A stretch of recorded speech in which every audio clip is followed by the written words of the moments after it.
Hello everyone, AM&C Tech here. A new problem, or an old problem, or a consistent problem that takes place on these Mercedes ML class W163 body style. This is the 163 body style right here.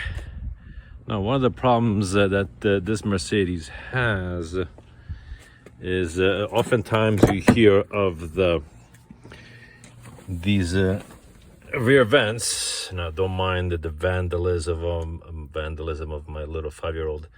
These vents don't blow a whole lot of air, and the reason is because there is an electric servo motor right on the driver's side, right under here. So you'll have to remove this access panel, and you'll have to remove a couple other things. And this is all the hardware for it. Always be careful, as always. Be careful with this hardware because it's very delicate as it is. You don't want to be losing any of it, especially this clip right here. Anyway, this right under the driver's seat, you'll see right here. I already had to disconnect a number of things. Here is the, as you can see, this right here. See, this is the lever that opens and closes the vent valve in the back seats and feeds hot or cold air. And this, folks, is the electric servo motor. Now, part number for this is A203, A20, 1642, and so on and so forth. However, there's nothing wrong with this motor as far as I can tell. What I did, I ended up disconnecting this electric motor, and it cycled and it worked. It seemed at the time when I was testing it. This right here is the connector for it. It's a pretty sophisticated system. Now, what ended up being a problem with this car is this right here. This is the arm that opens and closes that valve that I was telling you guys right here.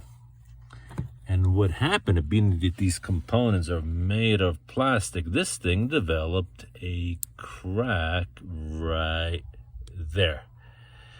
Now, I ended up looking online and around for when I pulled up this part number for the electric servo motor that opens that back flapper valve for to feed the back.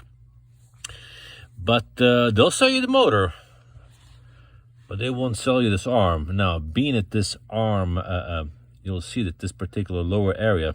Now, I was thinking about putting some safety wire around the lower end, but unfortunately, as you can tell, this see that recessed area right there, right? Let me see, right in here. That bottom end of that arm sits in that recessed area, so I couldn't put any safety wire around there. That's where the electric servo motor mounts, right there, and the arm opens and closes this lever to open that black flapper valve. So what I did, I ended up, good old-fashioned. First of all, what I did, I cinched.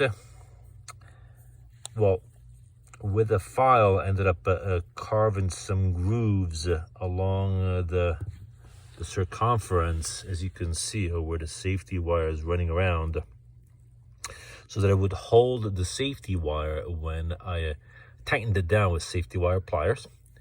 And what I did, it closed the gap, and put some crazy glue, and then I would put some more safety wire around this way to kind of keep the safety wire nice and tight. And because this electric motor had been stripping or wearing out the inside part of the plastic here, I ended up putting a little bit of aluminum speed tape along a little bit of the side, just to kind of cinch things up a little bit, make it a little bit tighter. So we'll do, hopefully we'll install it, and hopefully this thing will work. And we'll do a follow-up video. We'll test it out, as always, to see, make sure everything works. So yeah, it's not always the electric motor, guys. Sometimes it's the arm. And the arms, it seems, from what I've seen online between eBay and other places it doesn't always or isn't always available. Anyway, all right guys, let's get to it. Again, if you guys like these videos and they help you, please like and subscribe. Thanks guys. Bye.